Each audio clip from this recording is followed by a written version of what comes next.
अच्छा, आप लोग ये बताइए स्पीच किस-किसने सुनी है बजट की? अगर आप लोगों ने 3 चीज़ें नोटिस की होगी, एक तो अपोज़िशन जो है वो स्टार्टिंग में ही उठकर भाग गई यहाँ पर पार्लियामेंट से, तो उससे बजट की स्पीच में जो हा-हुल्ला था, वो सुनने में आसानी रही, खासकर बीइंग ए स्टूडेंट।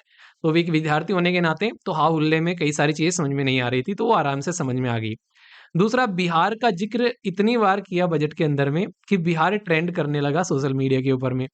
तीसरा जो सबसे इम्पोर्टेंट है, वो है इनकम टैक्स, जो कि सबसे बाद में जाके अनाउंस किया गया, ताकि लोग जो हैं वो इनकम टैक्स के बारे में सुनते रहें और बातें करते रहें। तो टोटल मिलाकर अब 12 लाख तक की इनकम के ऊपर में कोई इनकम टैक्स नहीं लगेगा। तो ये भी एक बहुत शानदार मिडिल क्लास फैमिली के लिए एक अनाउंसमेंट है। लोग सोच रहे थे कि 10 तक करेंगे, पर इन्होंने 12 तक कर दिया। तो ये काफ़ी अच्छा एक तरीके का इनिशिएटिव आप लोग बोल सकते हैं। तो जो मैडम फाइनेंस मिनिस्टर ने सबसे बाद में बात की थी, वो मैं सबसे पहले करूँगा, ताकि आप लोग चीज़ों को अंडरस्टैंड कर सकें। हमारे देश के अंदर में इनकम टैक्स के अंदर में जो छूट हुआ करती थी, वो पहले 5 जब 2005 में जाओगे, तो 1 लाख तक की छूट हुआ करती थी। 2012 में जाओगे, तो 2 लाख तक की छूट हुआ करती थी, यानी कि 2 लाख तक की अगर आप लोग इनकम कर रहे हैं, तो उस पर कोई टैक्स नहीं लगेगा। 2014 में ये छूट बढ़कर जो है, ये 2.5 लाख तक हो गई। 2019 में 5 लाख तक हो गई, 2023 में 7 लाख तक हो गई और 2025 में अब ये छूट 12 लाख तक कर दी गई है। कई सारे लोग ये कह रहे थे कि यार ये 8 तक होगी या फिर 10 तक होगी, तो 12 लाख तक कर दी है। इसके पीछे का रीज़न एक बहुत बड़ा ये भी है कि आने वाले टाइम में आप लोगों को देखने को मिलेगा 8th पे कमीशन, तो उससे सैलरी बढ़ती हुई नज़र आएँगी। तो उसका भी इम्पैक्ट आप लोगों को यहाँ पर देखने को मिलेगा। तो ये एक बहुत ही शानदार डेवलपमेंट था आज के बजट का। बाकी कई सारे लोग जो हैं ये एक्सपेक्ट कर रहे थे कि भाई साहब रेलवे सेक्टर के बारे में कुछ अनाउंसमेंट होगा, नहीं हुआ। डिफेंस के बारे में कुछ अनाउंसमेंट होगा, नहीं हुआ। कंप्लीटली इग्नोर मारा गया है। इवन आप लोगों को देखा जाए तो ज़्यादातर एक वन रिन्यूएबल एनर्जी के ऊपर भी कोई ज़्यादा ऐसी बातें नहीं बोली, जिससे कि इसके ऊपर में फ़ोकस करना है। तो बहुत ही एक तरीके से वो नहीं कहते कि मिड पाथ वाला बजट रहा, ऐसा कोई नहीं बहुत ही ज़्यादा बड़ा चीज़ हुआ। बस आप लोग बोल सकते हैं जो इनकम टैक्स वाला था, ये बहुत ही बड़ा हाइलाइटेड एक ऐसा मुद्दा है, जो कि पहले से ही बात चल रही थी। जितने ज़्यादा फाइनेंस मिनिस्टर के ऊपर में कटाक्ष कसे गए थे, तो उन्होंने यहाँ पर आकर उसका बेसिकली एक तरीके से डाइल्यूट कर दिया चीज़ों को, ठीक है? तो ये तो है कुछ बेसिक बातें। अब आज का बजट का सेशन स्टार्ट करेंगे शानदार तरीके से।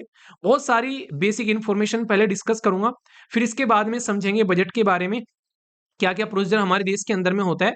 बजट के बारे में कुछ बेसिक बातें भी बताऊँगा आप लोगों को, जो कि एग्ज़ाम में डायरेक्ट क्वेश्चन आप लोग ये पूछे जा सकते हैं। अब की बार की थीम क्या रही बजट को लेकर, कौन से ग्रोथ के इंजन रहे, कौन से फोकस एरिया रहे, कहाँ से कितना पैसा आया, कहाँ को कितना पैसा गया। बहुत सारी स्कीम्स बजट के अंदर में, तो बहुत सारी बातें मैं आप लोगों से करने वाला हूँ। तो पेशेंस बना के रखिएगा, लगभग 40-45 या फिर 50 मिनट का लेक्चर हो सकता है, उससे ऊपर भी जा सकता है। अगर पढ़ने वाले हो, तो बहुत ही फ़ायदेमंद लेक्चर रहेगा एग्ज़ाम के पॉइंट ऑफ से, और अगर वैसे भी जानना है, तो थोड़ा बहुत आइडिया एटलीस्ट आप लोगों को होना चाहिए, ठीक है? बिहार से हो, तो अब का बजट आप लोगों को ज़रूर देखना चाहिए, क्योंकि बिहार को बाकायदा बहुत ही कुछ इंसेंटिव दिए गए हैं, अब की बार सरकार के द्वारा। तो वो भी मैं बातें करूँगा, कई सारी इंपॉर्टेंट स्कीम और इनिशिएटिव के बारे में भी आप लोगों से बात करूँगा, ठीक है? पर आगे बढ़ने से पहले आप लोगों के सामने बजट की बेसिक बातें, जिनके ऊपर में अक्सर क्वेश्चन एग्जाम में आप लोग के बनते हैं। क्योंकि यहाँ पर हम लोग बात करते हैं कुछ ऐसी पॉइंट्स के बारे में, जो कि आप लोगों को पता होना चाहिए। सबसे पहले तो जो वर्ड बजट है, ये हमारे संविधान के अंदर में कहीं भी नहीं लिखा हुआ है। ये आप लोग याद रखना, बजट कहीं भी संविधान में नहीं लिखा हुआ है। जब संविधान में बजट नहीं लिखा हुआ है, तो फिर आप लोग को संविधान में क्या लिखा हुआ मिलेगा? संविधान में आप लोगों को लिखा मिलेगा एनुअल फाइनेंशियल स्टेटमेंट। तो ये जो शब्द है एनुअल यानी कि हर साल का, फाइनेंशियल यानी कि पूरा जो फाइनेंस रहा आने वाले टाइम में जो रहने वाला है, उसका एक स्टेटमेंट दिया जाता है। जैसे नहीं बैंक की स्टेटमेंट आप लोग निकाल कर लेकर आते हैं, बट हम लोग नॉर्मली इसको बजट बोल देते हैं, क्योंकि घरों में सब जगह बजट इस्तेमाल किया जाता है, तो हम लोग भी वर्ड बजट यूज कर लेते हैं। पर लेकिन बजट वर्ड जो है वो संविधान में नहीं है। तो फिर एनुअल फाइनेंशियल स्टेटमेंट संविधान में, जी हाँ, संविधान के पार्ट 5 में, चैप्टर 2 में, आर्टिकल 112 में एनुअल फाइनेंशियल स्टेटमेंट लिखा हुआ है। और ये बोला गया कि प्रेसिडेंट ऑफ इंडिया के नाम से हमारे संविधान के अंदर में पता है सारे काम करती है सरकार। तो यहाँ पर कि ये बोला गया है कि every year president of India, यहाँ पर पार्लियामेंट के अंदर में एनुअल फाइनेंशियल स्टेटमेंट जो है वो यहाँ पर उनके नाम से रखा जाएगा, और ये कॉमनली इसको हम लोग बजट बोल देंगे। और ये इतना इंपॉर्टेंट है, आप लोग को बता दूं कि ये कॉन्स्टिट्यूशनल ओब्लिगेशन है। इसका मतलब ये है कि भाई साहब ये संविधान का एक दायित्व है। अगर बजट प्रस्तुत आप लोग नहीं करेंगे, तो ये बेसिकली संविधान भी इसमें ये बातें बोलता है कि आप लोग बजट को प्रस्तुत करना ही करना है। आप लोग इसको इग्नोर नहीं कर सकते, ऐसा आप लोग यहाँ पर बोल सकते हैं। यानी कि संविधान में अगर आप लोग की कोई ड्यूटी लिख दी गई है या कोई ऑब्लिगेशन लिख दिया गया है, तो आप लोग उससे पीछे नहीं हट सकते। इवन किसी की जान भी चली जाती है, किसी मेंबर ऑफ पार्लियामेंट की, ऐसा भी इंसिडेंट हुआ, तो भाई साहब बजट फिर भी प्रस्तुत किया गया है, वरना नॉर्मली पार्लियामेंट को हम लोग बंद कर देते हैं। क्योंकि संविधान में दायित्व है, क्योंकि अगर सरकार का बजट नहीं आएगा, तो भाई सरकार चलेगी कैसे? तो ये एक बेसिक रिक्वायरमेंट है। इसलिए बजट जो है वो हमेशा आता ही आता है, चाहे धरती इधर की इधर हो जाए। तो ये इम्पोर्टेंट है। हमारे देश के अंदर में जो बजट है, वो कहाँ पर तैयार किया जाता है? तो हमारे देश के अंदर में नॉर्थ ब्लॉक है, दिल्ली के अंदर में एक पूरी बिल्डिंग है, तो वहाँ पर फाइनेंस मिनिस्ट्री जो है बहुत ही सीक्रेट तरीके से बजट तैयार करती है। सीक्रेट मतलब यहाँ पर जितने भी सारे लोग होते हैं बजट को फ्रेम करने वाले, बजट को बनाने वाले, उनको सबको हलवा खिला के, हलवा सेरेमनी के बाद में सबको उस बिल्डिंग के अंदर में बंद कर दिया जाता है और वो तब निकल कर आते हैं वहां से जब फाइनली बजट प्रस्तुत किया जाता है पार्लियामेंट के अंदर में। उनका रहना, खाना पीना, नहाना धोना, सोना सब कुछ उसी बिल्डिंग के अंदर में होता है। रीजन क्या है? अगर पता चल गया कि सरकार कौन से बजट में कितने पैसे खर्च करने वाली है, तो इसकी वजह से मार्केट में, खासकर स्टॉक मार्केट जैसी चीजों पर बहुत ही इंपैक्ट पड़ता है। लोग वही वाले शेयर खरीद लेंगे, वहीं उसी एरिया में इन्वेस्टमेंट कर देंगे। एक साल के लिए काफी कुछ यहाँ पर इंपैक्ट डालते हुए नजर आते हैं। ठीक है, तो इसलिए आप लोगों को यहाँ पर ये चीजें देखने को मिलती है। अब यहाँ पर एक इंटरेस्टिंग चीज आप लोग ध्यान रखना, 2016 तक हमारे देश के अंदर में जो बजट था वो फरवरी के लास्ट डे में आता था। लास्ट वर्किंग डे जो भी होगा, जैसे मान लीजिए अगर फरवरी के बारे में बात करें, 28 डे की फरवरी हो रही है या फिर 9 या 29 की फरवरी है यहाँ पर, तो उसी हिसाब से बजट आता था वर्किंग डे में। ठीक है, तो यहाँ पर ये अगर हम लोग बात करें, ये काम क्यों होता था हमारे देश के अंदर में, ये बजट प्रस्तुत यहाँ पर 29th ऑफ या 28th ऑफ फरवरी को प्रस्तुत किया जाता था। एक तो ये, और दूसरा अभी यहाँ पर आज लोगों को ये बजट जो है वो शाम को प्रेजेंट होता हुआ नजर आता था, तो शाम की जगह भी ये मॉर्निंग में हो गया। और साथ ही साथ में जो आज की डेट में ये 28 ऑफ फरवरी को आता था या 29 ऑफ फरवरी को, वो 1 फरवरी को हो गया। तो ये दो बहुत बड़े चेंज आप लोगों को देखने को मिले। तो 1 फरवरी को करने का मतलब क्या है, और पहले 29 फरवरी को जैसे आता था, तो आप लोगों को देखने को मिलता है कि हमारे देश में जो फाइनेंशियल ईयर है वो 1 अप्रैल से स्टार्ट होता है। तो 1 अप्रैल से यहाँ पर नया साल स्टार्ट होता है। फाइनेंस के बारे में जब आप लोग बात करते हैं, तो जब हम लोग यहाँ पर बजट प्रस्तुत करते थे 28 ऑफ फरवरी को, तो यहाँ पर बस मार्च मार्च का टाइम रहता था डिबेट और डिस्कशन करने का। उसके बाद में सारी चीजें जो हैं फिर इंप्लीमेंट हो जाती थी। अब यहाँ पर पूरा फरवरी रहता है और पूरा मार्च रहता है। हो सकता है कि आने वाले टाइम में इसको 1 जनवरी भी कर दिया जाए, तो वो पता चलेगा। अभी फिलहाल 1 फरवरी है हमारे देश के अंदर में। ठीक है, तो ये इससे, ताकि हम लोगों के पास में अच्छा खासा टाइम रहे और उसको हम लोग यूटिलाइज कर सकें। एक अच्छा, रिसेंटली अभी मैं कुछ क्वेश्चन पेपर देख रहा था, तो वहां पर आप लोगों से एग्जाम में क्वेश्चन भी पूछे जा रहे हैं। अब हम लोग इतनी बार डिस्कस कर चुके हैं आर्टिकल 112, तो एक एग्जाम में क्वेश्चन जो है एग्जामिनर का दिमाग घुमा, तो उन्होंने बोला कि भाई साहब कौन से आर्टिकल में स्टेट के बजट के बारे में बात की जाती है। भाई जैसे सेंटर अपना बजट प्रस्तुत करती है, ऐसे स्टेट गवर्नमेंट भी तो अपना बजट प्रस्तुत करती है। तो यहाँ पर एनुअल फाइनेंशियल स्टेटमेंट जो वर्ड यूज की जा रही है, बजट जो यहाँ पर आप लोगों को देखने को मिलता है, जो स्टेट का यानी कि राज्य का, उसके बारे में याद रखना आर्टिकल 202 में आप लोगों को यहाँ पर ये बातें देखने को मिलती हैं।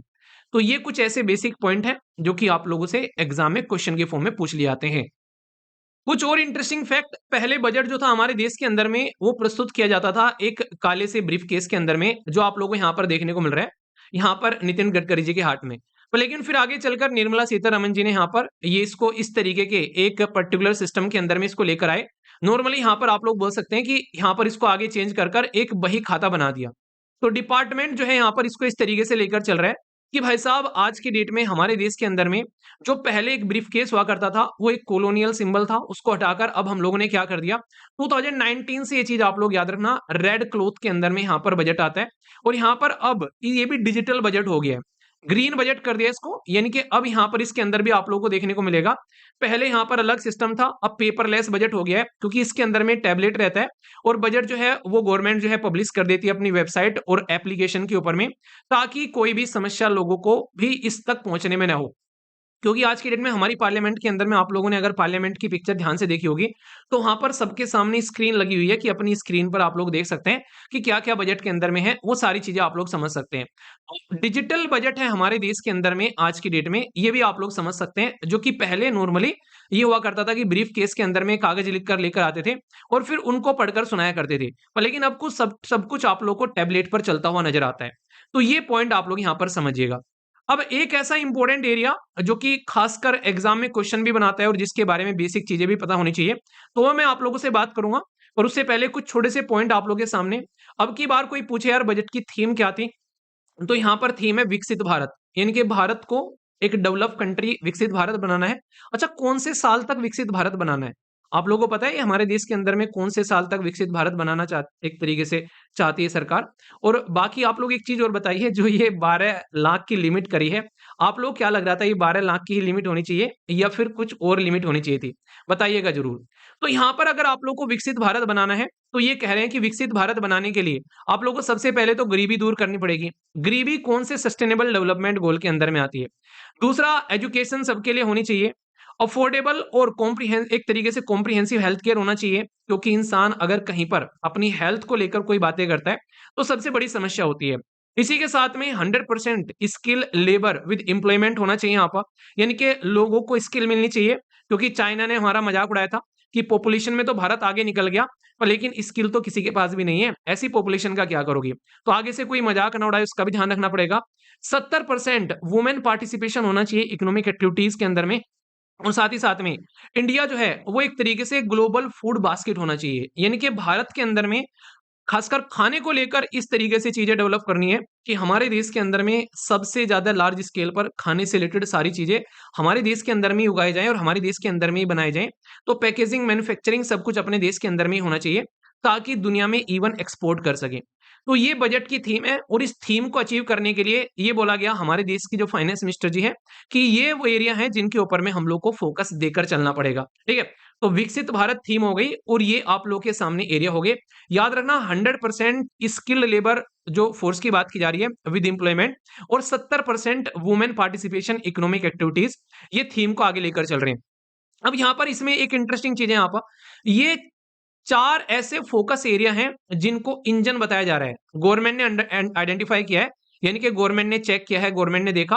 तो यार ये 4 एरिया हैं। एग्रीकल्चर हो गया, इसी के साथ में micro small and medium enterprise, इनके छोटे-छोटे लघु उद्योग। तो खेती-बाड़ी हो गई, लघु उद्योग हो गया। कहाँ पर इन्वेस्टमेंट करना है और कितना आप लोगों को एक्सपोर्ट करना है। ये 4 अगर बोले आप लोगों से कि ग्रोथ इंजन बजट के अंदर में किन 4 को बताया गया है, तो ये 4 ग्रोथ के इंजन हैं, जिसको लेकर अगर आगे चलेंगे तो बहुत सारी चीजों में फायदा रहेगा। ठीक है, और इसी के साथ में अगर इन चारों को आप लोगों को सपोर्ट करना है, तो कई सारे एरिया में आप लोगों को रिफॉर्म लेकर आना पड़ेगा। तो सरकार कह रही है कि जो रिफॉर्म लेकर आना है, खासकर ये वाले एरिया हैं जिनमें सरकार प्लान कर रही है आने वाले टाइम में रिफॉर्म। रिफॉर्म मतलब इनमें जो भी दिक्कत है, समस्या है, इनको सुधारेगी। जिसके बारे में बार बार जिक्र किया गया बजट के अंदर में वो है टैक्स, क्योंकि इनकम टैक्स को लेकर भी बातें कर दी गई है। जीएसटी को लेकर आप लोगों ने कई बार सुना होगा, जो रेगुलर वीडियो आती है हमारी मॉर्निंग में 7 बजे द हिंदू की, उसमें कई बार मैंने डिस्कस किया इसके बारे में कि जीएसटी को लेकर देश में क्या बवाल हो रहा है। भाई साहब, ये नॉर्मल पॉपकॉर्न है, ये नमक वाला और ये मीठे वाला, वो आप लोगों ने मीम्स सुने ही होंगे यहाँ पर। तो वो कंडीशन है, तो टैक्स में रिफॉर्म के बारे में बात की जाएगी आने वाले टाइम में।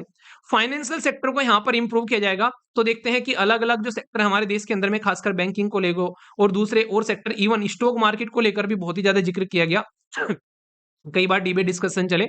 इसी के साथ में पावर सेक्टर के बारे में बात करें, जो कि सबसे बेसिक रिक्वायरमेंट है। अर्बन शहर में डेवलपमेंट, गांव से शहरों में लोग तो आ रहे हैं, पर लेकिन क्या डेवलपमेंट सही तरीके से चल रहा है? आज की डेट में अगर माइनिंग के बारे में बात करते हैं, बहुत सारे रिसोर्सेज हैं जो हम लोग खुदाई कर रहे हैं उनकी, पर लेकिन प्रॉपर निकाल नहीं पा रहे हैं। आज की डेट में जम्मू एंड कश्मीर में भी पिछले कुछ दिनों पहले लिथियम आयन की बात की गई थी, तो वो भी हम लोग अब तक निकाल नहीं पाए। कोई कंपनी आगे नहीं आई इन्वेस्टमेंट करने के लिए, तो वहां भी दिक्कत देखने को मिली। और बाकी रेगुलेटरी जो रिफॉर्म है, कोई बिजनेस वगैरह अगर करना चाहता है, तो सरकार जो है रिफॉर्म और लेकर आएगी, ताकि ईज ऑफ डूइंग बिजनेस किया जा सके, यानी कि सारी चीजों को इंप्रूव किया जा सके। तो ये एरिया है, इनके बारे में मैं आप लोगों से आगे भी बात करूंगा, पर उससे पहले ये वाली स्लाइड हम लोग देखते हैं, जिसमें बेसिक चीजें बहुत सारी मुझे कवर करनी है। अच्छा, इस स्लाइड को ध्यान से सुनिएगा, यहाँ से डायरेक्ट क्वेश्चन आप लोगों के बनते हुए नजर आते हैं और आगे भी क्वेश्चन बन सकते हैं, तो इसलिए इसके ऊपर में खासकर इंक्रीजिंग और डिक्रीजिंग ऑर्डर में भी मैं आप लोगों को बताऊंगा, तो ध्यान से सुनिएगा। सबसे ज्यादा पैसा हमारे देश में सरकार के पास में कहां से आता है? तो वो आता है भाई साहब, जिसको बोलते हैं आप लोग इनकम टैक्स। इनकम टैक्स से सरकार जो है टोटल अपने रेवेन्यू का 22% यहां से निकाल कर लेकर आती है। यानी कि सरकार जो भी कमाई करती है, उसमें से टोटल अगर सरकार 100 रुपए कमाती है, तो उसमें से 22 रुपए जो हैं वो इनकम टैक्स से अकेले से आते हुए यहां पर नजर आते हैं।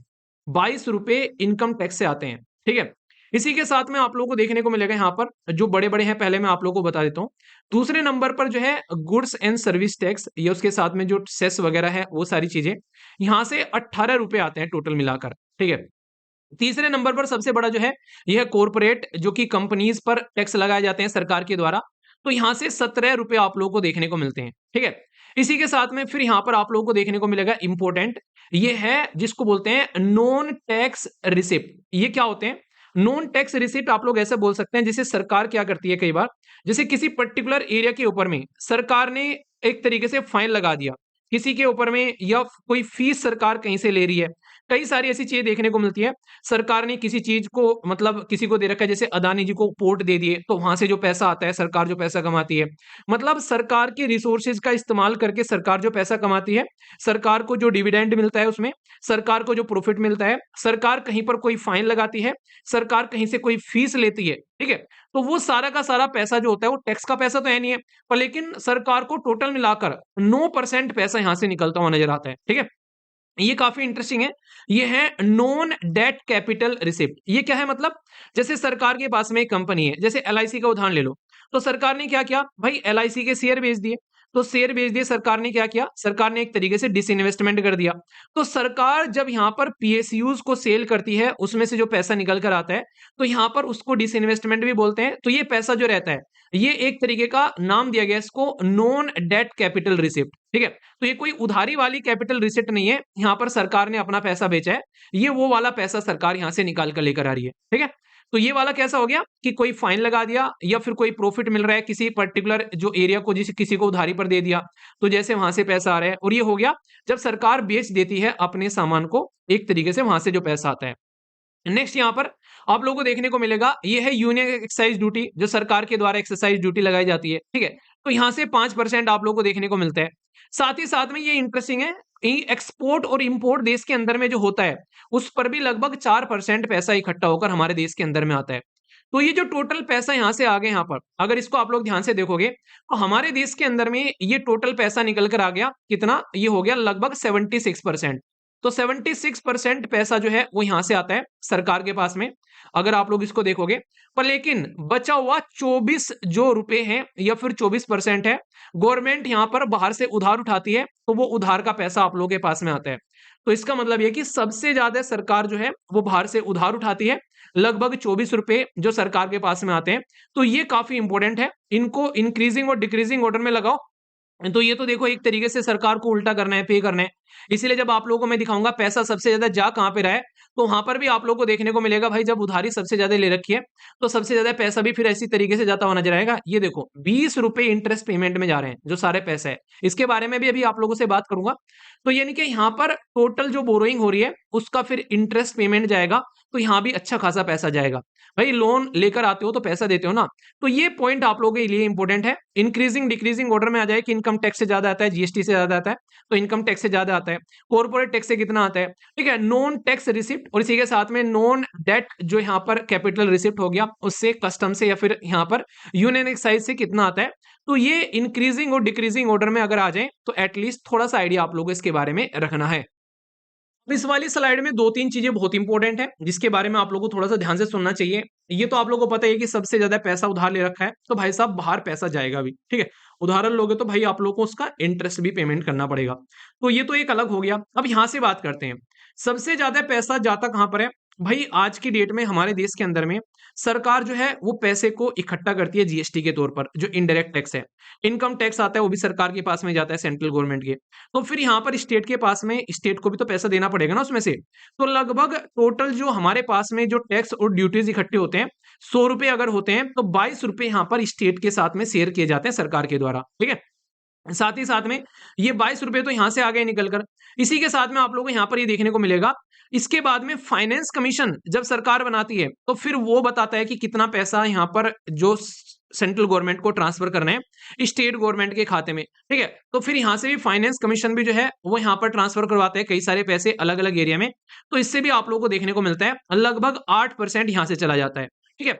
बाकी का अगर अब आप लोग बात करें, दो इंपॉर्टेंट पॉइंट याद रखना, और ये क्वेश्चन भी आप लोगों से पूछे जा रहे हैं आजकल। यहाँ पर अभी रिसेंटली एक इंटरव्यू देने जा रहा था बच्चा, उससे बात हो रही थी, तो उससे पूछा गया हमारे देश में सरकार जो है वो सेंट्रल सेक्टर स्कीम में ज्यादा खर्च करती है, या सेंट्रल स्पॉन्सर्ड स्कीम में ज्यादा खर्च करती है? तो याद रखना, सेंट्रल सेक्टर और सेंट्रल स्पॉन्सर्ड स्कीम कैसी है, पहले तो आप लोगों को ये पता होना चाहिए, फिर आप लोग इसको पता चला पाओगे कि भाई बात क्या की जा रही है। सेंट्रल सेक्टर स्कीम वो स्कीम होती है जिसमें सारा पैसा सेंट्रल गवर्नमेंट खर्च करती है अगर उन स्कीम को इंप्लीमेंट करना है, ठीक है। जैसे किसानों को अभी पैसा दिया जा रहा है 6-6 हज़ार रुपए, ठीक है? तो अगर यहाँ पर 2-2 हज़ार रुपए की इंस्टॉलमेंट जा रही है, तो सारा पैसा सेंट्रल गवर्नमेंट के पास से आएगा, ठीक है? तो यहाँ पर इंप्लीमेंट तो स्टेट गवर्नमेंट ही कर रही है उसको, पर लेकिन पैसा सारा सेंट्रल गवर्नमेंट देगी। तो इसीलिए इसको सेंट्रल की सेक्टर स्कीम बोल दी कि सेंटर के पास में से निकल कर आ रही है, ठीक है? बाकी सेंट्रल स्पॉन्सर्ड स्कीम में क्या होता है? भई यहाँ पर पैसा जो है वो दोनों के द्वारा शेयर किया जाता है। जैसे 40% सेंटर ने दे दिया, एक तरीके से 60% स्टेट गवर्नमेंट खर्चा करेगी। तो मिलजुल कर काम करने वाली बात होती है। तो यहाँ पर पैसा जो है सेंट्रल गवर्नमेंट के पास से जो निकलेगा, उसमें टोटल 8% इसमें खर्चा जाएगा, ठीक है? बाकी का हमारे देश के अंदर में आज की डेट में बहुत सारे ऐसे एरिया हैं, जहाँ पर आप लोगों को देखने को मिलता है कि सरकार जो है कई बार सब्सिडी देती हुई नज़र आती है। अभी जैसे एसएलवी के एप्लीकेशन पर जो क्लासेस चलती हैं, उनमें डिस्काउंट कूपन कोड लगा रखा था। तो उसमें एक बच्चा कह रहा है कि सर सब्सिडी कब तक है? मतलब डिस्काउंट कूपन कोड कब तक है? तो मुझे बड़ी हँसी छूटी, मैंने कहा यार ये देखो यहाँ पर भी डिस्काउंट का जो वर्ड का जो इस्तेमाल है वो सब्सिडी कर ली, ठीक है? तो ऐसे आप लोग समझ सकते हैं। तो सब्सिडी में लगभग गवर्नमेंट अगर ₹100 कमाती है, तो ₹6 सब्सिडी में देती है, ठीक है? और दूसरा डिफेंस के बारे में बात करें, तो टोटल जो खर्चा होता है, उसका लगभग 8% जो है वो डिफेंस में खर्च करती है, क्योंकि देश की सिक्योरिटी भी ज़रूरी है। तो 8% यहाँ पर जाता है। बाकी जैसे हमारे देश के अंदर में बहुत सारे लोग ऐसे हैं जिनको पेंशन दी जाती है, खासकर मिलिट्री पर्सनल आप लोग बोल सकते हैं। तो सरकार ₹100 में से ₹4 जो है, वो पेंशन पे खर्च करती है। और बाकी सरकार यार और भी बहुत सारे खर्चे होते हैं, ऐसा तो नहीं कि भाई साहब 1 साल में आप लोगों ने जैसे बजट बना लिया कि भाई 1 साल में कुछ और भी खर्चे होंगे, तो बहुत सारे मिसलेनियस जो खर्चे होते हैं, वो यहाँ पर कंसीडर कर लिए जाते हैं। कई सारे लोग ये कहते हैं इसको कि भाई साहब सरकार जो है ये बताती नहीं है कहाँ खर्च कर रही है, ये सरकार की पॉकेट में जाते हैं, तो थोड़ा तो अपना भी खर्चा निकलता है ना। तो ये कहते हैं कि ₹100 में से ₹8 सरकार की पॉकेट में चले जाते हैं, ठीक है। मतलब जो भी है, ये आप लोग को एग्ज़ाम के पॉइंट ऑफ से याद रखना है कि सबसे ज़्यादा पैसा जो है हमारे देश के अंदर में वो आज की डेट में स्टेट के साथ में शेयर में जा रहा है। दूसरे नंबर पर आप लोगों को देखने को मिलेगा यहाँ पर ये इंटरेस्ट पेमेंट में जा रहा है, फिर सेंट्रल सेक्टर स्कीम में जा रहा है, ये आप लोगों को समझना पड़ेगा। फिर इसके बाद में आप लोगों को यहाँ पर ये डिफेंस और फाइनेंस जो है ये इक्वल हो गए और अदर वाले, और यहाँ पर ये सेंट्रल, ये 4-8 हैं आप लोगों के सामने। ये तो आप लोगों को ज्यादा डाउट भी नहीं होगा, इनको सारों को एक साथ में ही रख लेना, ठीक है। जैसे अदर एक्सपेंडिचर हो गए, सेंट्रल स्पॉन्सर्ड स्कीम हो गई, या फाइनेंस जो है यहाँ पर फाइनेंस जो कमीशन है उसके द्वारा दिया गया पैसा, और डिफेंस। तो 4 तो 8 ही हो गए, आप लोगों को कोई दिक्कत ही नहीं होनी चाहिए याद रखने में, ठीक है। बाकी मेजर जो सब्सिडीज है, जो छूट दी जाती है सरकार के द्वारा, उसमें आप लोगों को यहाँ पर 6% जाता हुआ नजर आता है। तो ये पैसा आता कहाँ से है और ये जाता कहाँ से है, ये टाइम टू टाइम कई बार आप लोगों से क्वेश्चन बनते हैं, तो इसलिए हल्का सा पता होना चाहिए कि सरकार कमा कहाँ रही है और खर्च कहाँ कर रही है। At the end of the day यार, आप लोगों का ही पैसा है ना, टैक्स पेयर की ही मनी है, तो अपने पैसे का ध्यान नहीं रखोगे कि आप लोग कहाँ से आ रहे हैं और कहाँ पर जा रहा है, तो इतना तो पता होना चाहिए, ठीक है। अब ये कुछ इंपॉर्टेंट पॉइंट, जैसे कि जर्नी ऑफ डेवलपमेंट में सरकार क्या कह रही है। सरकार कह रही है कि जैसे मैंने आप लोगों को बताया था कि 4 ऐसे एरिया हैं जिसमें इन्होंने बोला है कि हम लोग को यहाँ से हम लोग रिफॉर्म लेकर आएंगे। हम इसी तरीके से जो फ्यूल होगा वो रिफॉर्म होगा, फिर हम लोग यहाँ पर सबको इंक्लूसिवली साथ लेकर चलेंगे, तभी हम लोग यहाँ पर विकसित भारत बनाएंगे। तो विकसित भारत की जर्नी जो है वो यहाँ पर चलने वाली है, और ये 4 एरिया जो हैं ये आप लोग के फोकस होने वाले हैं। तो डेवलपमेंट तक अगर जाना है तो खेती बाड़ी बढ़नी है, छोटे छोटे लघु उद्योग बढ़ने हैं, इन्वेस्टमेंट बढ़ना है, और देश में से एक्सपोर्ट भी होना है, तब जाकर हम लोग अपने देश को एक डेवलप कंट्री बनाएंगे। तो विकसित भारत तक पहुंचने का जो रास्ता है वो इन 4 स्टेशन से होता हुआ जाता है, सरकार ये बोल रही है। एक लाइन हमारे देश की जो फाइनेंस मिनिस्टर जी के द्वारा बोली गई है वो याद रखना कि ये जो देश है ये जस्ट एक मिट्टी नहीं है कि वैसा भी एक मिट्टी है, देश है यहाँ पर। ये देश जो है ये इसके लोगों का देश है यहाँ पर।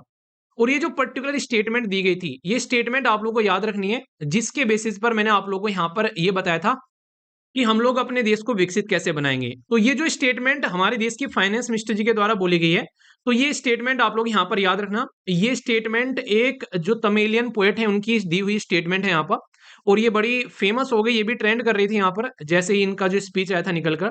तो तेलुगु पोएट है उनके द्वारा यहाँ पर ये स्टेटमेंट दी गई है। इसको बोला गया कि देश माटे मिट्टी का दोए, ये है देश माटे मिट्टी का दोए, और देश माटे ये है मानुष लोए।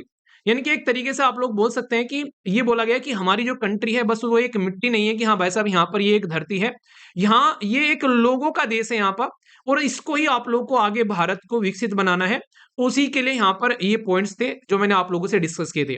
तो ये पूछे आप लोगों से कि ये स्टेटमेंट किसके द्वारा दी गई है, क्योंकि खुद यहाँ पर हमारे देश के फाइनेंस मिनिस्टर जी ने ये पार्लियामेंट के अंदर में स्टेटमेंट पढ़ी है, जिसको लेकर बार-बार यहाँ पर बातें भी की रही थी।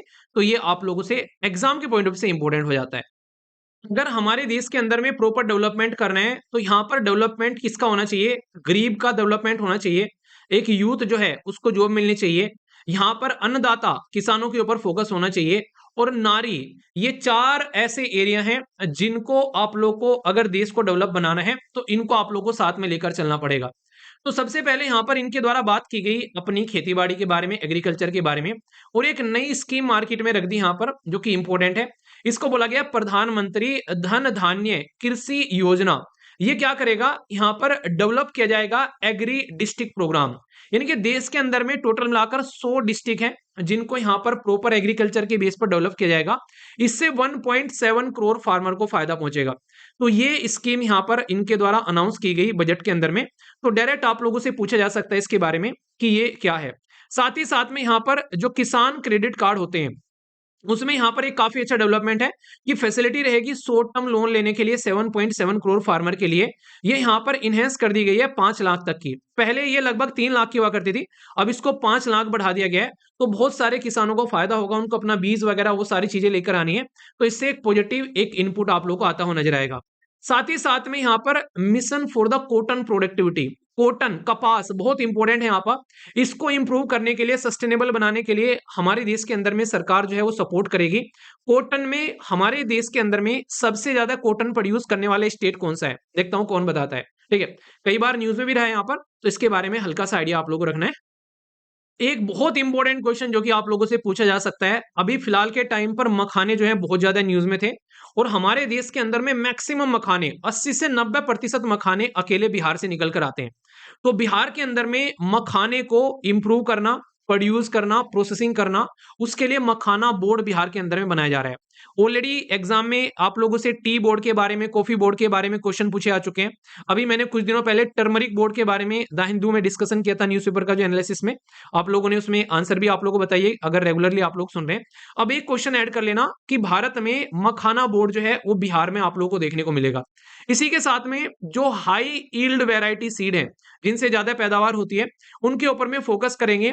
और खासकर पेस्ट रेजिस्टेंस, एक तरीके से क्लाइमेट रेजिस्टेंस, यानी कि ऐसे एरिया जहां पर कीट पतंगे कम लगते हो, पैदावार ज्यादा होती है, क्लाइमेट को झेलने वाले ऐसे बीज जो हैं वो सामने निकल कर आएंगे। ठीक है, पल्सेस के बारे में बात की जा रही है, दाल को लेकर बहुत फोकस दिया जा रहा है, क्योंकि आज की डेट में आप लोगों ने कई बार फोकस सुना होगा कि एक स्टेंजा यूज किया था कि घर की मुर्गी दाल बराबर। तो यहाँ पर दाल भी इतनी महंगी हो गई है कि भाई साहब वही नहीं मिल पाती आज की डेट में। तो इसलिए 6 साल का एक मिशन लेकर आ रहे हैं 3 दालों के लिए। याद रखना, एक तो है तूर, दूसरा है उड़द और तीसरा है मैसूर। ठीक है, तो ये 3 दालों पर फोकस किया जाएगा कि कैसे इनको इतना अच्छा बना सकते हैं कि क्लाइमेट का कोई इंपैक्ट ना पड़े। प्रोटीन के लिए देखेंगे, इनकी प्रोडक्टिविटी बढ़ाएंगे यहाँ पर। तो इस तरीके से यहाँ पर इसको लेकर चलने वाले हैं, तो इस पर फोकस रहेगा। तो ये बहुत इंपॉर्टेंट है यहाँ पर। तो इसमें सरकार किसानों को सपोर्ट प्रोवाइड कराएगी अच्छे लेवल पर। ठीक है, और कम से कम इनको पैसे के लिए भी एश्योरेंस देगी कि हाँ पैसे भी तुमको मिलेंगे अगर ढंग से इनको उगाकर चला जाता है। ठीक है, इसी के साथ में हमारे देश के अंदर में आप लोगों ने एक चीज फील की होगी कि गांव गांव में आज की डेट में पोस्ट ऑफिस देखने को मिल जाता है। आप लोग के गांव में भी होगा, ऐसा है कि आप लोग के गांव में पोस्ट ऑफिस नहीं है? सबके में है। इंडियन पोस्ट को एक ऐसे तरीके से यूज किया जा रहा है कि भाई ये इकोनॉमी को डेवलप करेगा, क्योंकि हमारे देश में हर गांव में पोस्ट ऑफिस आप लोगों को देखने को मिलेगा। तो इसको एक तरीके से हब बनाया जा रहा है। कई सारी जो इंस्टीट्यूशनल सर्विस होती है सरकार के द्वारा, डायरेक्ट बेनिफिट ट्रांसफर, ईएमआई, वो सब चीजें, या क्रेडिट सर्विस, इसी के साथ में इंश्योरेंस, डिजिटल सर्विस का असिस्टेंस प्रोवाइड कराने के लिए, तो यहाँ पर इनको छोटे छोटे बैंक की तरीके से डेवलप कर रहे हैं। क्योंकि वो तो दिन गए कि चिट्ठी ना कोई संदेश जाने वो कौन सा देश जहां तुम चले गए। तो चिट्ठी तो आज की डेट में यार कोई भेजता नहीं है। ठीक है, तो ये एक अच्छा इनिशिएटिव है सरकार के द्वारा जो आप लोग याद रख सकते हैं। अब जब डेवलपमेंट की बात चल रही है, तो बिना छोटे छोटे लघु उद्योग के आप लोग डेवलपमेंट कैसे कर सकते हो? तो जो लघु उद्योग होते हैं, micro small and medium enterprise, जो छोटे छोटे लघु उद्योग या जो मीडियम वाले जो उद्योग होते हैं, उनको कैसे आगे लेकर चल सकते हैं हमारे देश के अंदर में? तो इसके लिए एक सपोर्ट तो आप लोग को ये रहेगा कि भाई साहब एक कस्टमाइज क्रेडिट कार्ड दिया जाएगा, जिसकी लिमिट 5 लाख तक रहेगी, ताकि अगर किसी को कभी भी कोई दिक्कत आती है, आज के डेट में बहुत सारे बिज़नेस काम धंधे इसलिए बंद हो जाते हैं कि भाई उनके पास में कोई पैसा नहीं होता है। तो उद्यम पोर्टल के थ्रू रजिस्टर कोई करेगा, तो उसको यहाँ पर एक तरीके का इस तरीके का सपोर्ट प्रोवाइड कराया जाएगा और इन फर्स्ट ईयर 10 लाख ऐसे कार्ड इश्यू किए जाएँगे। तो सोचो सरकार कितने सारे लोगों को बिज़नेस करने के लिए प्रेरित कर रही है, ये आप लोग बोल सकते हैं। इसी के साथ में इसी के साथ में स्कीम है फर्स्ट टाइम एंटरप्रेन्योर के लिए, जो पहली बार बिज़नेस स्टार्ट कर रहे हैं। तो 5 लाख फर्स्ट टाइम एंटरप्रेन्योर जो हैं, जिसमें महिलाएँ हो गई, शेड्यूल कास्ट, शेड्यूल ट्राइब के लोग हो गए। इस नई स्कीम के तहत में यहाँ पर 2 करोड़ तक का 5 साल के लिए उनको यहाँ पर ये लोन भी प्रोवाइड कराया जाएगा। तो ये बहुत ही इंपॉर्टेंट एक तरीका इनिशिएटिव है। बिज़नेस बढ़ेंगे तो लोगों को जॉब मिलेगी और लोग जो हैं वो कहीं न कहीं अपनी ज़िंदगी का जो गुज़र-बसर है वो ठीक से कर पाएँगे। तो ये एक सपोर्ट आप लोगों को देखने को मिलेगा सरकार का। बाकी कुछ ही ऐसे पॉइंट है जिसमें से ये वाला पॉइंट बहुत इंपॉर्टेंट है भाई साहब। आज की डेट में कोई भी खिलौना आप लोग लेकर आते हो तो मेड इन चाइना लिखा रहता है। तो हम लोग मेड इन इंडिया ब्रांड के खिलौने अपने देश के अंदर में बनाएंगे और सरकार सपोर्ट करेगी अगर इस फील्ड में आप लोग खिलौने वाले फील्ड में जाते हो। किसी भी यहाँ पे किसी के भी यहाँ अगर कोई बच्चा पैदा होता है तो सबसे पहले उसके घर पर क्या आता है, खिलौने आते हैं भाई साहब भर भर कर। और इतने सारे बच्चे पैदा होते हैं तो सोचो कितनी बड़ी इंडस्ट्री है। तो सरकार कह रही है कि सारा का सारा माल जो है वो बाहर से लेकर आते हैं, वो नहीं चलेगा। ठीक है। इसी के साथ में यहाँ पर जो आज की डेट में हमारे देश के अंदर में जो जूते चप्पल हो गए, वो वाला सेक्टर भी उसके ऊपर भी काम कर सकते हैं। ये कहीं ना कहीं 22 लाख के करीब लोग जो हैं आज की डेट में आप लोग बोल सकते हैं 22 के लाख करीब पर्सन, और इसी के साथ में 4 लाख करोड़ से यहाँ पर आप लोग बोल सकते हैं कि ये आज की डेट में टर्नओवर और एक्सपोर्ट भी कर सकता है लगभग 1 लाख करोड़। तो बहुत बड़ा सेक्टर है आज की डेट में। इस सेक्टर में वियतनाम, बांग्लादेश बहुत आगे हैं। तो हम लोग यहाँ पर एंट्री करेंगे तो अच्छा रहेगा। ठीक है। फूड प्रोसेसिंग वाले में हमारा बहुत ही एक तरीके से पीछे रह गए। इसमें फिर से बिहार आ गया, इसीलिए कहते हैं कि बिहार के अंदर में मखाना बोर्ड बिहार के अंदर में हो गया। National institute of food technology भी बिहार के अंदर में स्टैब्लिश किया जाएगा। तो ये इसी के लिए कई बार जो है हाउल हो रहा था वहां पर पार्लियामेंट के अंदर में कि सब कुछ बिहार को ही दे दो। ये यूनियन बजट नहीं है, ये बिहार बजट है। रीजन क्या है इसका? क्योंकि सेंट्रल गवर्नमेंट आज के डेट में जो बैठी हुई है सेंट्रल गवर्नमेंट में, वो बिहार सरकार की सपोर्ट से बैठी हुई है। क्योंकि बिहार ने बैकएंड पे सपोर्ट दे रखा है, आप लोग ऐसा बोल सकते हैं, जिसकी वजह से फुल मेजोरिटी नहीं थी। तो इसलिए इतना यहाँ पर करना पड़ रहा है यहाँ पर इसके बदले में, ऐसा आप लोग बोल सकते हैं। ठीक है। बाकी क्रेडिट अवेलेबिलिटी गारंटी स्कीम है, तो यहाँ पर जो स्टार्टअप वगैरह हैं या जो मीडियम एंटरप्राइज हैं उनको 5 लाख से बढ़ाकर 10 लाख कर दिया और 10 से 20। ये वाला जरूर याद रखना, तो ये सेक्टर को सपोर्ट करने के लिए। तो यहाँ पर ये क्वेश्चन आप लोगों से पूछा सकता है। और दूसरा ये वाला डायरेक्ट क्वेश्चन बन जाएगा कि national institute of food processing जो है वो कहां पर स्टेब्लिश किया जा रहा है, तो बिहार के अंदर में। अच्छा, रेगुलरली जब मैं आप लोगों से आर्टिकल डिस्कस करता हूं तो कई बार यहाँ पर आप लोगों से ये पूछा जाता है उसके अंदर में कि कहाँ आप लोग माइक्रो बोलोगे, कि भाई साहब कहाँ स्मॉल बोलोगे और कहाँ मीडियम बोलोगे। यानी कि कौन से उद्योग को आप लोग यहाँ पर माइक्रो बोलोगे, कौन से को आप लोग स्मॉल बोलोगे और कौन से को मीडियम बोलोगे। यानी कि बहुत ही सूक्ष्म, थोड़ा सा बड़ा, उससे बड़ा। तो ये आप लोगों को यहाँ पर देखने को मिलेगा। तो इसमें बोला गया कि करंट जो है यहाँ पर 1 करोड़ तक का अगर कोई इन्वेस्टमेंट कर रहा है तो उसको माइक्रो बोलते हैं। उसको बढ़ाकर 2.5 करोड़ वाले को माइक्रो बोला जाएगा। स्मॉल एंटरप्राइज जो है वो 10 करोड़ तक का था, अभी इसको 25 करोड़ का कर दिया गया है कि 25 करोड़ वाले को स्मॉल बोला जाएगा। और मीडियम एंटरप्राइज जो था वो 50 करोड़ की कैटेगरी में था, अभी इसको यहाँ पर 125 करोड़ कर दिया गया है। ठीक है। तो ये नया रिवाइज वर्जन आप लोगों को देखने को मिलेगा। ये इंपॉर्टेंट है, स्टार लगाने वाला पॉइंट है। टर्नओवर के बारे में अगर आप लोग बात करते हैं तो 5 था पहले, यहाँ पर 5 करोड़ टर्नओवर, अब इसको रिवाइज कर 10 करोड़ कर दिया है। 50 करोड़ था टर्नओवर, अब इसको बढ़ाकर यहाँ पर 100 करोड़ कर दिया है। और 250 करोड़ था यहाँ पर टर्नओवर, अब इसको बढ़ाकर 500 करोड़ कर दिया है। तो ये एक बहुत बड़ा एक तरीके से आप लोग डेवलपमेंट बोल सकते हैं। तो इससे क्या होगा, जो छोटे छोटे लघु उद्योग हैं जिस पे टैक्स लगते थे तो टैक्स कम लगेंगे और उनको सपोर्ट मिलेगा। क्योंकि हमारे देश के अंदर में आधे बिजनेस इसलिए बंद हो जाते हैं क्योंकि वो प्रॉफिट कमा नहीं पाते हैं और सरकार से सपोर्ट मिल नहीं पाती है। तो क्राइटेरिया को चेंज करने से उनके ऊपर में टैक्स भी कम लगेगा और सरकार की सपोर्ट भी मिलती हुई नजर आएगी, तो वो आगे बढ़ते हुए नजर आएंगे। ये वाली स्लाइड बहुत इंपॉर्टेंट है, ध्यान से सुनना। ये तो बहुत ही इंपॉर्टेंट स्लाइड आप लोग बोल सकते हैं। लोगों के लिए क्या कर रहे हैं, इकोनॉमी में क्या डाल रहे हैं और इनोवेशन के पॉइंट ऑफ से सरकार क्या कर रही है ताकि देश को डेवलप बनाया जाए। तो सबसे पहले यहां पर सक्षम आंगनवाड़ी एंड पोषण 2.0 ये सामने निकल कर आ रहा है। इसी के साथ में यहाँ पर जो आईआईटीज हैं उनको और ज्यादा अच्छे से इनहेंस किया जाएगा, उनकी कैपेसिटी को बढ़ाया जाएगा। डे केयर सेंटर बनाए जाएंगे ऑल डिस्ट्रिक्ट हॉस्पिटल के अंदर में, तो ये बहुत इंपॉर्टेंट है यहाँ पर। ठीक है। डे केयर कैंसर से रिलेटेड है यहाँ पर, ये डे केयर कैंसर सेंटर जो होते हैं। ठीक है। तो उसमें आप लोगों को देखने को मिलेगा भारतीय भाषा पुस्तक स्कीम निकाली जा रही है, ये बहुत इंपॉर्टेंट है यहाँ पर, जो कि एक तरीके से डिजिटल फॉर्म में आप लोगों को इंडियन लैंग्वेज की जो बुक है स्कूल और हायर एजुकेशन में आप लोगों को देखने को मिलेंगी। आज की डेट में इंग्लिश का कंटेंट जो है वो तो हर जगह मिल जाता है, आप लोगों को हिंदी का कंटेंट नहीं मिल पाता है, ठीक है। तो भारतीय भाषा पुस्तक स्कीम इसी के लिए है कि ताकि digital form of Indian language की किताबें आप लोगों को मिल सके सेकेंडरी और हायर एजुकेशन के लिए। तो यहाँ पर हमारे संविधान के अंदर बताइए तथा यहाँ पर 8वें शेड्यूल के अंदर में टोटल कितनी लैंग्वेज हैं, ठीक है। तो यहाँ पर एक सपोर्ट देखते हुए आप लोगों को मिलेगा। साथ ही साथ में 5 national centre of excellence for skill, यानी कि स्किल डेवलपमेंट पर सरकार काम करेगी ताकि कल को चलकर हम लोग अपनी स्किल को हम लोग आगे भी एक्सपोर्ट कर सकें। मैंने इकोनॉमिक सर्वे वाली वीडियो बनाई थी, उसमें बताया था कि सर्विस कितनी एक्सपोर्ट कर रहे हैं आज की डेट में हम लोग यहाँ पर।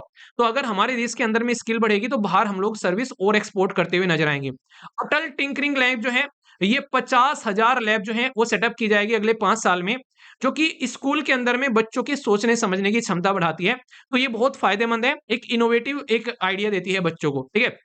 साथ ही साथ में जैसे आर्टिफिशियल इंटेलिजेंस बहुत आगे चल रही है, तो सेंट्रल गवर्नमेंट ने बोला है कि सेंटर ऑफ एक्सीलेंस बनाए जाएंगे आर्टिफिशियल इंटेलिजेंस को लेकर। एजुकेशन के अंदर में इसको इनबिल्ट किया जा रहा है और इसके लिए 500 करोड़ रुपए देखने को मिलेंगे। साथ ही साथ में ब्रॉडबैंड की कनेक्टिविटी तो लंबे समय से चली रही है और आप लोगों को याद होगा रेगुलर वीडियो में मैंने आप लोगों से एसर रिपोर्ट की बात की थी। एसर रिपोर्ट कौन प्रस्तुत करता है? एक प्रथम नाम की एनजीओ है जो प्रस्तुत करती है हमारे देश के अंदर में। तो उसमें बताया था कि सरकार में किस तरीके से अच्छे लेवल पर बढ़ रहे हैं स्कूल। तो यहाँ पर सरकार के जो ऑल गवर्नमेंट सेकेंडरी और प्राइमरी जो खासकर जो स्कूल्स हैं और जो हेल्थ केयर सेंटर है गांव वाले एरिया में, उसमें इंटरनेट की कनेक्टिविटी नहीं देखने को मिलती है, बहुत समस्या होती है। तो वहां पर इंटरनेट की कनेक्टिविटी प्रोवाइड कराई जाएगी, ठीक है। साथ ही साथ में यहाँ पर ये भी इंपॉर्टेंट है, यहाँ पर ये मेडिकल एजुकेशन के बारे में बात की जा रही है। तो मेडिकल एजुकेशन में यहाँ पर 10,000 एडिशनल सीट जो है वो देखने को मिलेगी, जो कि बहुत ही इंपॉर्टेंट है यहाँ पर। और फिर आगे चलकर जो टारगेट है ये 75,000 मेडिकल सीट बढ़ाने का है 5 साल के अंदर में। डॉक्टर की बहुत कमी है हमारे देश के अंदर में, जिसकी वजह से बहुत दिक्कतें देखने को मिलती है। तो यहाँ पर डॉक्टर टू पेशेंट रेशियो को ये सही करने की कोशिश की जा रही है। जो वर्ल्ड हेल्थ ऑर्गेनाइजेशन बोलता है कि हर 1,000 लोगों के ऊपर में एक डॉक्टर कम से कम होना चाहिए। हमारे देश का रेशियो क्या है बताइए जरा, देखता हूँ किस किस को याद है। प्रधानमंत्री स्वनिधि योजना ये बहुत इंपॉर्टेंट है, इसके ऊपर तो क्वेश्चन भी पूछे जा चुके हैं। किसके लिए है ये स्कीम? अच्छा ये बताइए, देखता हूं कौन बताते हैं यहाँ पर। ये लोन प्रोवाइड कराएगी यहाँ पर एक तरीके से ऐसे सेक्शन के लिए जिसके बारे में कोई ज्यादा बात नहीं करता है, तो एक कैपेसिटी बिल्डिंग का काम करेगी। अच्छा इसकी स्कीम की फुल फॉर्म बताइए। ये आप लोगों को स्कीम बता रहा है, ये पहले भी क्वेश्चन आप लोगों से देखो पूछे जा चुके हैं यहाँ से, ठीक है। और यहाँ पर जब एक बार क्वेश्चन बन जाता है और वो फिर उसके बारे में अगर बजट में बात कर दी, तो इसकी क्या गारंटी है कि आगे क्वेश्चन नहीं बनेगा यहाँ पर। तो इसलिए अगर कोई भी ऐसी स्कीम आ रही है यहाँ पर आप लोगों के सामने यहाँ पर, तो एटलीस्ट आप लोगों को यहाँ पर इसके बारे में थोड़ा सा तो पता होना चाहिए। और कुछ हो चाहे ना पता हो आप लोगों को, एटलीस्ट इसके बारे में कई बार आप लोगों से ना फुल फॉर्म तो एटलीस्ट आप लोगों से पूछी ली जाती है। तो ये कुछ ऐसी बातें हैं, जैसे मैंने इकोनॉमिक सर्वे की वीडियो में भी आप लोगों को बताया था कि एटलीस्ट आप लोग ये फुल फॉर्म याद कर लीजिएगा। अभी यहाँ पर भी आप लोगों के सामने यहाँ पर इसी तरीके की ये न्यूज आ रही है, तो आप लोगों को इसके बारे में पता होना चाहिए, क्योंकि अगर पता रहेगा तो आप लोगों को ये पता रहेगा, फुल फॉर्म पता रहेगा तो ये किसके बारे में बात की जा रही है। तो फुल फॉर्म है prime minister street vendor Atmanirbhar Nidhi, यानी कि जो सड़कों पर आज की डेट में कोई चूड़ी बेच रहा है, कोई बर्तन बेच रहा है, कोई कपड़े बेच रहा है, यहाँ पर उनके ऊपर में फोकस देने की बात की गई थी। और ये एक स्पेशल माइक्रो क्रेडिट फैसिलिटी है उन लोगों के लिए, और ये ministry of housing and urban affair के अंडर में आप लोगों को देखने को मिलती है, ताकि सड़कों पर सामान बेचने वाले लोगों को एक बहुत ही अफोर्डेबल कैटेगरी में लोन प्रोवाइड कराया जा सके, ठीक है। तो उनके लिए है। साथ ही साथ में वेलफेयर ऑनलाइन प्लेटफॉर्म वर्कर, जैसे कि आज की डेट में आप लोगों को पता है भाई, कहीं ओला हो गया, कहीं उबर हो गया, कहीं आज की डेट में जोमेटो हो गया, अमेजन हो गया, या फिर इतने सारे आज की डेट में जो इंस्टामार्ट करके बहुत सारे नहीं ऐसे जो फटाफट डिलीवरी की बात करते हैं, ठीक है। तो 10 मिनट डिलीवरी वाले, तो इनके लिए कोई बात ही नहीं करता है, तो उनके वेलफेयर के लिए भी यहाँ पर रजिस्ट्रेशन रहेगा। तो पीएम जन आरोग्य योजना के तहत में उनको हेल्थ केयर सर्विस प्रोवाइड कराई जाएगी कम से कम ई श्रम पोर्टल के तहत जो रजिस्टर हो रखे हैं, ताकि कल को दिक्कत होता है, सड़क पर कोई एक्सीडेंट होता है तो उनको सपोर्ट मिल सके। तो ये बहुत ही इंपॉर्टेंट स्लाइड है, इसमें से आप लोग के क्वेश्चन बनने के चांसेस हैं यहाँ पर। तो ये एक बेसिक है जो कि आप लोग याद रखना। सारी की सारी स्लाइड जितनी भी हैं, सारी पीपीटी जो है वो आप लोगों को टेलीग्राम पर मिल जाएगी। टेलीग्राम का जो लिंक है वो पहले ही वीडियो के पहले ही लिंक के अंदर में कमेंट में मैं पोस्ट कर दूंगा, वहां से जाकर डाउनलोड कर लेना, ठीक है। बाकी कुछ और बेसिक बातें हैं, जैसे कि इंफ्रास्ट्रक्चर शहरों में डेवलप किया जाएगा, जल जीवन मिशन के तहत में यहाँ पर सबको पानी प्रोवाइड कराया जाएगा। यहाँ पर ये पॉइंट याद रख लेना, जल जीवन मिशन का जिक्र जो है इकोनॉमिक सर्वे में भी था। तो 100% कवरेज जो है वो बात की जा रही है 2028 तक का। ताकि सबको पानी मिल सके। और आज मैंने आप लोगों से अभी यहाँ पर रिसेंटली देखिए दिल्ली के अंदर में पानी के अंदर में कितनी जो है माइक्रो प्लास्टिक पाई जा रही है। तो वो चीजें हैं, पावर की बहुत इंपॉर्टेंस होती है यहाँ पर। अर्बन में क्या क्या चैलेंज है, शहर वाले एरिया में कहीं पानी नहीं है तो कहीं साफ सफाई नहीं है। तो बात की जा रही है कि आने वाले टाइम में एसेट्स मोनेटाइजेशन के तहत भी 10 लाख करोड़ रुपए के नई प्रोजेक्ट आप लोग को देखने को मिलेंगे। तो सरकार अर्बन वाले एरिया को प्रेफरेंस देकर चल रही है। इस वाली स्लाइड में आप लोग को एक तो उड़ान स्कीम के बारे में याद रखना है। रीजनल कनेक्टिविटी के लिए उड़े देश का आम नागरिक स्कीम आई थी। इसमें बात की जा रही है 120 नए पोर्ट आप लोगों को देखने को मिलेंगे, जिनमें 4 करोड़ लोग आगे जल्दी ही ऐड होते हुए न जाएंगे पैसेंजर के तौर पर। ठीक है, आप लोगों ने देखा अभी रिसेंटली नदियों को कनेक्ट किया जा रहा है, तो 25,000 करोड़ रुपए और खर्च किए जाएंगे। न्यूक्लियर एनर्जी के ऊपर में भी फोकस किया जा रहा है। और एक इंपॉर्टेंट पॉइंट यहां से आप लोग याद रखना, भारत के अंदर में बिहार के अंदर में ग्रीन फील्ड एयरपोर्ट बनाया जा रहा है। इसका मतलब क्या होता है? ग्रीन फील्ड एयरपोर्ट का मतलब ये होता है कि भाई एक ऐसा एयरपोर्ट जहां पर आप लोग स्क्रैच से चीजों को स्टार्ट करोगे। तो वेस्ट कोसी कैनाल जो है उसके ऊपर में काम किया जा रहा है। ग्रीन फील्ड जो है उस एक एयरपोर्ट बनाया जा रहा है, फाइनेंशियल सपोर्ट दिया जाएगा यहाँ पर। तो बिहार के लिए काफी कुछ सपोर्ट प्रोवाइड यहाँ पर कराया गया। ठीक है, टूरिज्म बढ़ाने के लिए बात की जा रही है कि लगभग 50 टूरिस्ट डेस्टिनेशन डेवलप किए जाएंगे स्टेट के साथ में पार्टनरशिप करके। और ई वीजा फैसिलिटी दी जाएगी, क्योंकि जब कोई बाहर से हमारे देश के अंदर में आता है तो भाई वो बहुत सारी जगह घूमता है, तो टूरिज्म बहुत इंपॉर्टेंट हो जाता है। स्किल डेवलपमेंट रहेगी तो भाई साहब बहुत सारे यूथ को वहां पर काम मिलेगा, बहुत सारे टूरिस्ट गाइड भी बन जाते हैं। इसी के साथ में कई सारे स्टेट को सपोर्ट प्रोवाइड करा देंगे, मुद्रा लोन भी दिया जाएगा सपोर्ट प्रोवाइड कराने के लिए। और अगर कहीं घूमने जाना है भाई कनेक्टिविटी की तो जरूरत पड़ेगी ही पड़ेगी यहाँ पर। ठीक है, 15,000 करोड़ रुपए का और भी यहाँ पर फंड जो है वो देखने को मिलेगा चीजों को सपोर्ट करने के लिए अलग अलग लेवल पर। ठीक है, इसी के साथ में अगर बात करें, ये यहाँ पर बात की जा रही है इनोवेशन की फील्ड में, तो इसके लिए पीएम रिसर्च फेलोशिप प्रोग्राम देखने को मिलेगा। रिसर्च एंड डेवलपमेंट में हमारा देश काफी पीछे रह जाता है, तो सरकार कह रही है अब आईआईटीज और जो आईएससीज हैं, यानी कि जो आईआईटीज हैं और जो हमारे देश के अंदर में एमबीए के कॉलेज हैं, उनको सपोर्ट प्रोवाइड कराया जाएगा। तो रिसर्च एंड डेवलपमेंट इनोवेशन के लिए 20,000 करोड़ रुपए जो है वो यहाँ पर प्राइवेट सेक्टर को भी सपोर्ट प्रोवाइड कराने के लिए दिए जाएंगे। ठीक है, इसी के साथ में हमारे देश के अंदर में बात की जा रही है किसके बारे में? Gene bank for crops. हमारे देश के अंदर में जो क्रॉप्स हैं उनमें खासकर उनके लिए जीन बैंक्स के बारे में बात की जा रही है, ये जम प्लाज्म। ठीक है, तो इसमें सेकंड जीन बैंक आप लोगों को देखने को मिलेगा, जो कि आप लोगों को सेटअप किया जाएगा ताकि देश के अंदर में न्यूट्रिशनल और फूड सिक्योरिटी जो है उसके ऊपर भी फोकस किया जा सके। ठीक है, नेशनल जियो स्पेशल मिशन आप लोगों को देखने को मिलेगा। पीएम गति शक्ति आप लोगों को पता है कि हमारे देश में कहां कहां क्या क्या प्रोजेक्ट चल रहे हैं, उन सबका पूरा रिकॉर्ड यहाँ पर सरकार जो है वो अपने पास लेकर आ रही है आज की डेट में। तो इसके ऊपर में पूरा फोकस दिया जा रहा है। ठीक है, इसी के साथ में ज्ञान भारतम मिशन, ये अभी आप लोग को देखने को मिल रहा है, जिसमें डॉक्यूमेंटेशन और कंजर्वेशन किया जा रहा है हमारे देश में जो मनुस्क्रिप्ट है, ताकि हमारे देश के अंदर में जो भी 1 करोड़ के करीब जो मनुस्क्रिप्ट्स हैं उनको यहाँ पर डिजिटल अपने देश की जो लाइब्रेरी है उसमें उनको अपडेट किया जा सके। क्योंकि कई बार कई सारे डेटा हमारे पास में ऑलरेडी रहते तो हैं पर डिजिटल फॉर्म में नहीं रहते हैं। डिजिटल फॉर्म में रहेंगे तो कोई कहीं से भी उनको एक्सेस कर पाएगा। तो ये एक पॉजिटिव पॉइंट आप लोग बोल सकते हैं यहाँ पर। एक जहां से डायरेक्ट आप लोगों से क्वेश्चन पूछा सकता है, एफडीआई हमारे देश के अंदर में इंश्योरेंस वाले सेक्टर में ये 74% तक हुआ करती थी, फॉरेन डायरेक्ट इन्वेस्टमेंट जो बाहर से आता था, अब बढ़ाकर इसको 100% कर दिया गया है। ठीक है, तो ये काफी इंपॉर्टेंट है जिससे आप लोगों से पूछा जा सकता है। ठीक है, तो ये एक डायरेक्ट क्वेश्चन आप लोगों से बन जाएगा, ये पॉइंट इंपॉर्टेंट है जो कि याद रखना। देश के अंदर में टैक्स में जो रिफॉर्म लेकर सरकार आ रही है उसके लिए नया इनकम टैक्स अभी बिल लेकर आएगी, ये अनाउंस कर दिया गया है फाइनेंस मिनिस्टर जी के द्वारा। और जल्दी इसके लिए रेगुलेटरी प्रोविजन भी रहेंगे। क्या क्या मुद्दा है? जन विश्वास बिल लेकर आई जा रही है, यहाँ पर डीक्रिमिनलाइज करने के लिए उन लोगों के लिए जो कि कई बार एक तरीके ना जो चोरी चकारी करते हुए पाए जाते हैं टैक्स को लेकर, तो उसके लिए भी यहाँ पर कई सारे प्रोविजन है, तो उसको डीक्रिमिनलाइज किया जा रहा है अब, ताकि देश के अंदर में चीजों को सपोर्ट किया जा सके। हमारे देश के अंदर में दवाई को लेकर कई बार समस्या रहती है, तो 36 लाइफ सेविंग जो ड्रग्स है यहाँ पर उनको एग्जेम्प्ट कर दिया गया है भाई साहब।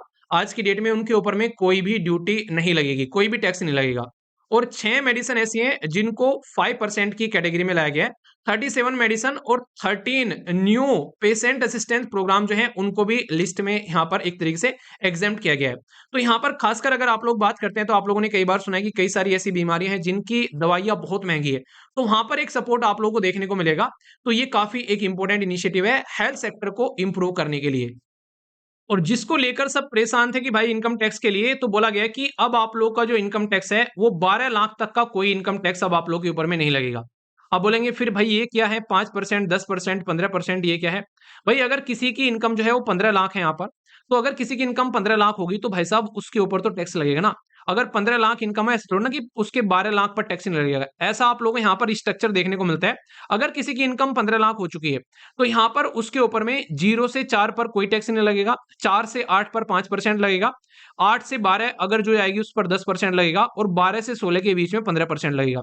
और अब यहाँ पर ये बढ़ाकर 15% से ऊपर पहले 30% टैक्स लगा करता था 15 लाख से ऊपर में, अब ये बढ़ाकर यहाँ पर 30% जो है वो 24 लाख से ऊपर कर दिया गया है। ठीक है, तो ये बहुत ही इंपॉर्टेंट है यहाँ पर, जो कि एक मिडिल क्लास परिवार को बहुत ज्यादा एक तरीके से रियायत मिली है इससे। इसमें कहीं ना कहीं वो अपनी जिंदगी में, अब अपनी जिंदगी में खर्चा जो है वो अपने हिसाब से कर पाएंगे, जो कि पहले बहुत ज्यादा दिक्कत इनको झेलनी पड़ती थी। और इसके अलावा बाकी सरकार कहाँ-कहाँ कितना पैसा दे रही है, ये मेजर एक्सपेंडिचर है सरकार के। डिफेंस में कितना जा रहा है, गाँव में कितना जा रहा है, होम मिनिस्ट्री में कितना जा रहा है, ठीक है? हेल्थ में कितना जा रहा है, तो ये कुछ बेसिक चीजें हैं जो आप लोगों के सामने हैं। तो ये था टोटल बजट का एक ओवरव्यू। मैं आशा करता हूँ कि शानदार तरीके से डिटेल में सारी बातें आप लोगों को बता दी है, कोई भी डाउट नहीं होना चाहिए। फिर भी कमेंट बॉक्स में बताना, उसको दूर करने की कोशिश की जाएगी। रेगुलर जो वीडियो आती है द हिंदू की, उसके लिए आप लोग रेडी रहिएगा। उसमें भी बहुत सारे अब आप लोग के आर्टिकल आएंगे, तो वहां कवर कर लेंगे। चलिए सेशन समाप्त करता हूँ, अपना ध्यान रखिए। अगर आप लोग एग्जाम की तैयारी करना चाहते हैं सीरियस तरीके से, तो बहुत सारी क्लासेस हैं एसएलवी एप्लीकेशन के ऊपर में, इनके साथ में आप लोग कनेक्ट कर सकते हैं। ऑप्शनल सीसेट, ईपीएफओ, यहाँ पर एनसीईआरटी की क्लासेस, स्टेट पीसीएस की क्लासेस, सारी क्लासेस इंक्लूडिंग टेस्ट सीरीज आप लोगों को देखने को मिल जाएंगी। तो स्टडी लवर वीर .in पर जा सकते हैं, या फिर आप लोग यहाँ पर एप्लीकेशन डाउनलोड कर सकते हैं। स्टडी लवर वीर सर्च कर लेना प्ले स्टोर पर जाकर, 4.9 की रेटिंग है, उसके साथ में कनेक्ट कर सकते हैं। चलिए फिर लिंक वीडियो के नीचे मिल जाएगा पहले ही कमेंट में, तो उस पर आप लोग कलेक्ट करके जा सकते हैं। फीडबैक जरूर देना कैसी लगी वीडियो। बाकी मॉर्निंग मिलता हूं, तब तक अपना ध्यान रखिए। बड़ों को नमस्ते, छोटों को प्यार, छोटी सी लाइफ एंजॉय करार। मिलता हूं नेक्स्ट लेक्चर में, तब तक के लिए जय हिंद।